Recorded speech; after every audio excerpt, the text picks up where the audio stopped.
सभी किसान भाइयों को नमस्कार साथियों। इस समय मैं doctor Gurbachan Singh foundation for research education and development जेसफ्रेड में हूँ और ये करनाल स्थित फाउंडेशन है। मेरे साथ हैं डॉक्टर गुरबचन सिंह जी जो इसके फाउंडर डायरेक्टर हैं और आप बहुत बड़ी पोजीशंस में रहे हैं भारतीय कृषि अनुसंधान परिषद के विभिन्न संस्थानों में और कृषि भवन में भी। तो मैं परिचय दे दूं सर, सबसे पहले करनाल स्थित केंद्रीय मृदा लवणता अनुसंधान संस्थान के निदेशक थे, फिर उसके बाद आप चेयरपर्सन रहे भारतीय जो वैज्ञानिक चयन मंडल है एग्रीकल्चर साइंटिस्ट रिक्रूटमेंट बोर्ड उसके, और साथ ही ये agriculture commissioner government of India भी रहे हैं। तो इतनी बड़ी शख्सियत से आज मैं आपकी मुलाकात करवा रहा हूँ। आप सुनेंगे इनको कि किसानों के लिए इनका क्या लगाव है और क्या संदेश देना चाहते हैं। सर आपका बहुत बहुत स्वागत है हमारे चैनल पे। तो आप फाउंडर चेयरपर्सन हैं इस फाउंडेशन के और मैं इस फाउंडेशन में आता रहता हूं।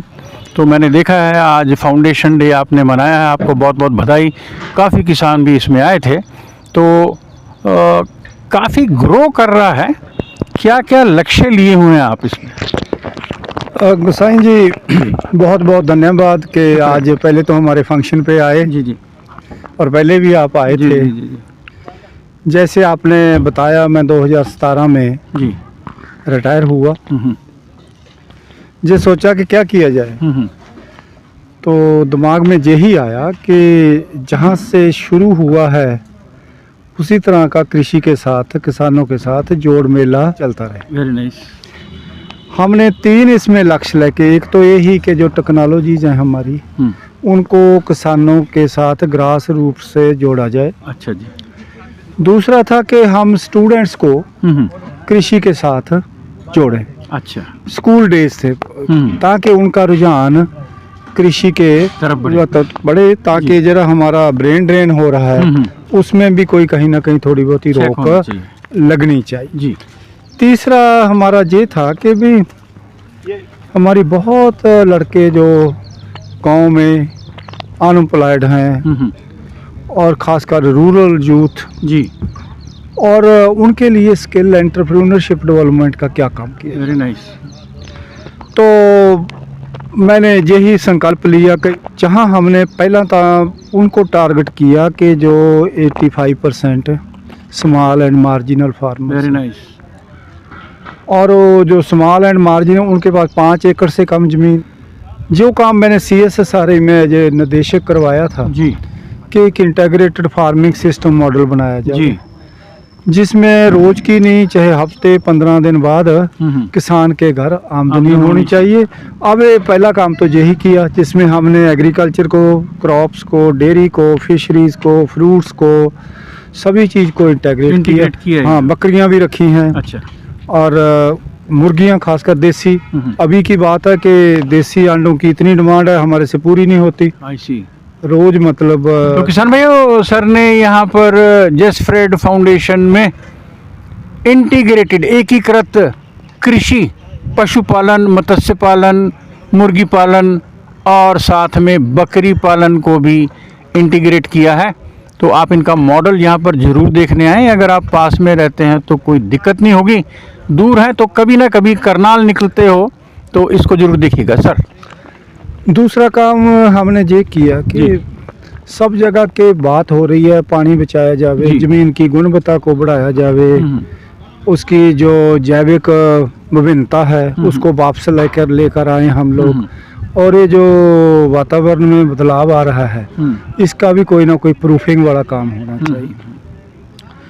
और ऐसी एक ही टेक्नोलॉजी होनी चाहिए जो फार्मर अडॉप्ट कर ले। इन सभी का एक में ये सारा निचोड़ होना चाहिए। उसमें हमने ये किया कि जो हम गेहूं है उसको मेड़ों पे लगाते हैं। अच्छा। जहाँ 4 साल से 4 से 4.5 ही हो गए। और जो पराली होते, क्योंकि पराली की भरने की भी बड़ी प्रॉब्लम है, जब मैं कहा ना ये एक टेक्नोलॉजी होनी। और वो हम उसकी फरोजा बीच में डाल देते हैं, चुरों। एक बार में आया। हाँ, चुरों में डाल देते हैं। पराली को इस्तेमाल किया हुआ था। हाँ, तो ये इतना बढ़िया हुआ जी। एक तो मल्च का काम करता है और दूसरा हमारी जो ये स्प्रे करते हैं हम बीडी साइड की वो भी अद्धी हो जाती है, हाँ, क्योंकि वो रुक वो तो जाता है, बाकी बीज तो जाते नहीं। हाँ जी। और उसके बाद जैसे हुण बारिश होगी, ये तो बहुत ज़्यादा होगी, गड्ढे पड़ गए। किसान भाई, मैं बताना चाहूँगा कि कल करनाल में बहुत बारिश हुई है और कई गांव में ओलावृष्टि भी हुई है। इनके फार्म की भी मैं साथ साथ क्लिपिंग चला रहा हूँ, तो कई जगह गेहूँ गिरी हैं। तो अगर हवा ना चले और बारिश बहुत ज़्यादा ना हो, जी ये कणक गिरती नहीं है। जी जी। अगर हुण जिसमें ईश्वरी भी है, जो पानी है ये फसल के ऊपर नहीं जाएगा। जी। जो गेहूँ गिरी है वो मेड़ों के ऊपर आ गई, जी गिर जी के। जी, उसी पे। पानी नीचे। अच्छा, ये फिर जब हम गेहूं को काट लिया जी। हर साल, इसमें हम वो जो पराली डाली है वो तकरीबन आधी गली होती है, अच्छा पूरी नहीं गली होती। अच्छा। उसको फिर बीच में ही हम ट्रैक्टर बहा देते हैं, बीच रल जाती रल है। गई। उसके बाद हम अपने फार्म पे सिर्फ शॉर्ट ड्यूरेशन राइस की वैरायटी लगाते हैं। अच्छा ठीक है ना। जी। वो जो मैं आपको बोला, राइस बीट को लगाया और पराली डाल दी, 25 से 30% बचत तो इसी से होगी, क्योंकि हमने जहाँ कैलकुलेट किया 6-6.5 घंटे में एकड़ भरता है। अच्छा। इसमें 4.5-5 घंटे में भर एकड़ भर जाता है। वेरी जाता है। नाइस। ठीक है। दूसरा, इक्को जा पानी लगता है ये जो उस चुर में। ठीक है। उसके बाद वो जो शॉर्ट ड्यूरेशन के बीच हम क्या करते हैं, मूंग लगा देते हैं, समर मूंग। वो 4-5 साल में, 4.5 साल में 2 साल तो हमें 4-4, 5-5 क्विंटल निकली। मूंग का रेट भी अच्छा है जी। और सॉइल की गुणवत्ता में भी उसका बहुत फायदा है। किसान भैया, मैं बताना चाहूँगा, मैं जब प्रधान वैज्ञानिक था, कृषि विज्ञान केंद्र अध्यक्ष भी, तो मैंने सर के साथ मिलके मूंग पे बहुत काम किया है और इनकी बहुत महारत रही है उसमें। जी।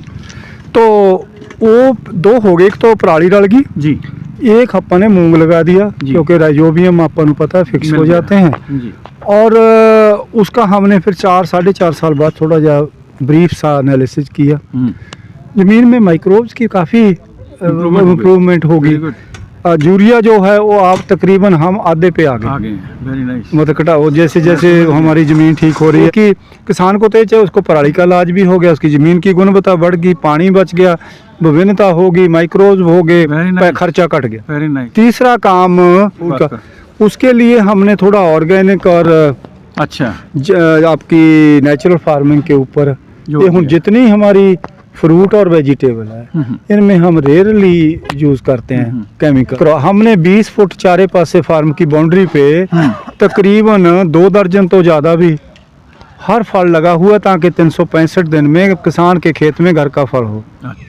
आपका आड़ू है और ये जो लूचा है, अनार है, अंजीर है, ये कटिंग से हो जाते हैं। अच्छा। अब हमने सब कटिंग लगाई हुई है, उनमें से कुछ फूट रही है। ओके।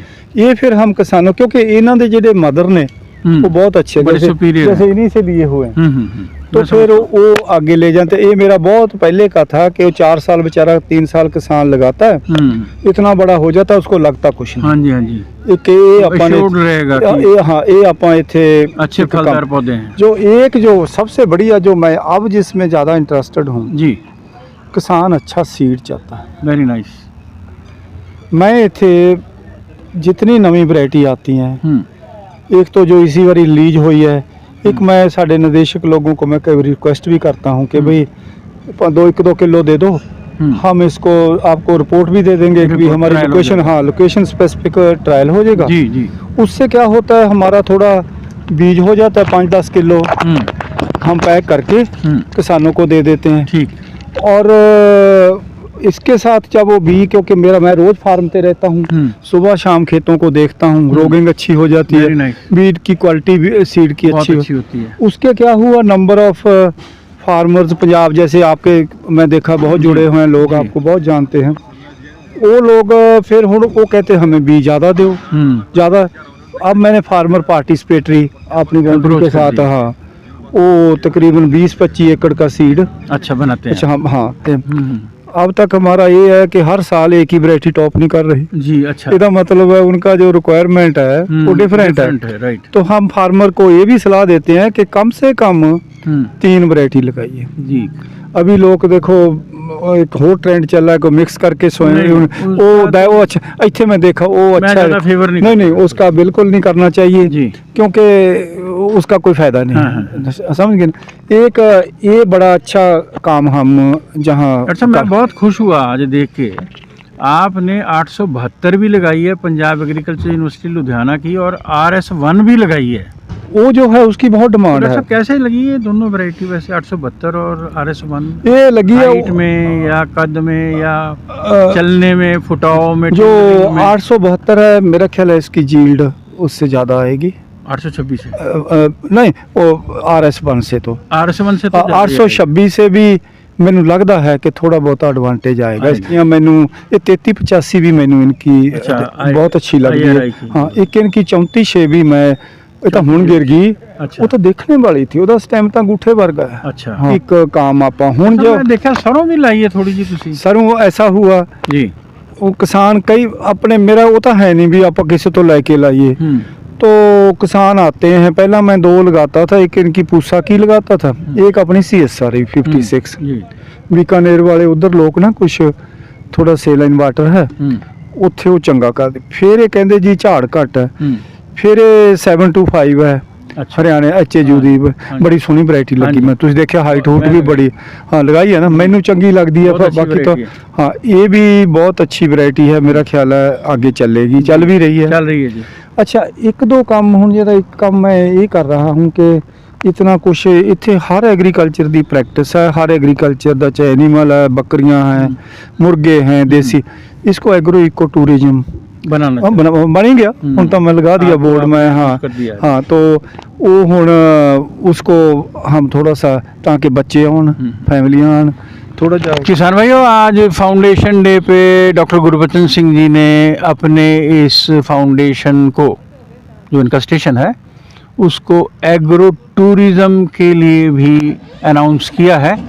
तो अब जो बच्चे हैं विशेष रूप से, उनका कृषि में रुझान बढ़े, और जो अर्बन लोकेलिटी में लोग रहते हैं, शहर खेती से ज़्यादा परिचित नहीं हैं, वो भी इस संस्थान में आकर तरह तरह के यहाँ पर फसलों को और चलने वाली प्रक्रियाओं को देख सकते हैं। तो almost- काफ़ी सब्जियां भी यहाँ स्टॉल लगाया था। ਉਹ ਲੱਗੇ में थी ना? ਨਹੀਂ, ਉਹਦੇ ਵਿੱਚ ਲੱਗੀ ਹੋਈ ਹੈ ਕਣਕ ਦੀ, ਜਿਹੜੀ ਆਪਾਂ ਅੱਛਾ। ਰਸਤਾ ਛੱਡਦੇ ਹਾਂ। अच्छा अच्छा। ਉਹ ਮੇੜ ਦੇ ਉੱਤੇ ਮੈਂ ਕਿਸੇ ਚ ਪਾਲਕ ਲੱਗੀ ਆ, ਕਿਸੇ ਹੁਣ ਉੱਥੇ ਤੁਸੀਂ ਦੇਖ ਮੈਂ ਲਿਓ। ਦੇਖ ਲੈਂਦਾ। ਹਾਂ, ਉਹਦੇ ਚੋਂ ਲੱਗੇ ਆ ਮਟਰ ਲੱਗੇ ਆ। अच्छा। ਉਹ ਅੱਜ ਉੱਥੋਂ ਹੀ ਕੱਟ ਕੇ ਕੀਤੀ ਹੈ। ਮੇਰਾ ਮਤਲਬ ਹੈ ਵੀ ਫਾਰਮਰ ਨੂੰ ਜ਼ਮੀਨ ਖਾਲੀ ਨਾ ਛੱਡੋ, ਆਰਗੈਨਿਕ ਬਹੁਤ ਪਾਓ ਜਿੰਨਾ ਤੁਹਾਡੇ ਕੋਲੇ ਹੈ, ਜੀ। ਔਰ ਉਹਦੇ ਚ ਤੁਸੀਂ ਇੱਕ ਸਰਕਲ ਬਣਿਆ ਬਣਾਉਂਦੇ ਰਵੇ। ਰਹੋ। हाँ, नॉट के भी 6 महीने बाद आपको इनकम आती है। जी जी। वो आड़ती ही रख लेता, अपन को पता है छोटे किसानों दी। तो किसान भाइयों, मैं अपनी बात को यहीं बंद करता हूं, और chairperson, founder chairperson doctor Gurbachan Singh ji को बहुत बहुत शुभकामनाएं देता हूं, और सेवानिवृत्ति के बाद, रिटायरमेंट के बाद भी आप किसानों की सेवा में लगे हैं। तो सबका सहयोग वांछित है। आपका सहयोग सिर्फ इतना ही चाहिए कि आप इस संस्थान में ज़रूर आएँ और यहाँ पर नवीनतम तकनीकों को देखें और उनको देखकर खुद ही निर्णय लेके अपनाएं। सबको ढेर सारी शुभकामनाएं। नमस्कार सर, आपका बहुत बहुत शुक्रिया। नमस्कार। बहुत अच्छा लगता, मैं आपकी बहुत वीडियो देखता हूँ, Thank you, and sir. You are doing human service.